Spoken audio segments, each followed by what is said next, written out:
в прямом эфире новостя. Перед микрофоном Макар Марковкин и Щапан Сундуков. Здрасте. Отложите все газеты и послушайте новости со всего свету. Российские новости. Спикер Совета Федерации Валентин Матвиенко считает, что пришло время укрупнить ряд регионов. Странные мысли у Матвиенко. Это почему? Женщины обычно о похудении думают. По словам спикера, это необходимо для повышения качества жизни людей. Согласен. Если Москву объединить с любым регионом, то в последнем сразу жизненный уровень поднимается. По крайней мере, в среднем. По мнению Матвиенко, укрупнение должно происходить, цитирую, не просто по чьей-то воле, а имея под этим экономические, инвестиционные и иные обоснования. Проблемка одна есть. Ну-ка. У нас в стране хоть что-то делается именно по воле только одного человека. И последняя прямая линия тому пример.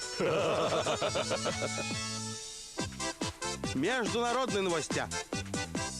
Российский миллиардер Алишер Усманов вошел в десятку самых состоятельных жителей Великобритании. Все-таки как приятно, что россияне занимают лидирующие позиции в мире, несмотря на то, что их отчизна сейчас переживает не лучшие времена.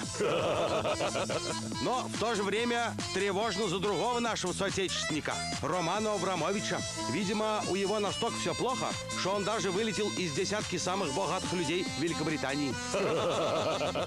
Состояние Усманова оценено почти в 11 миллиардов долларов. Всего 11?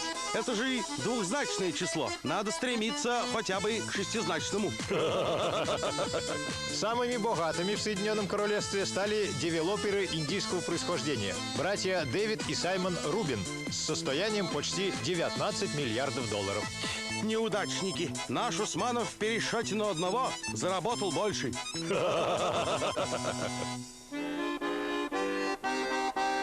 Чтобы не стали задавать ему вопросов странных, бесстыдно, сказочно богат разведчик наш Усманов. Ну вот и все. Что будет дальше? Потом расскажут новостя.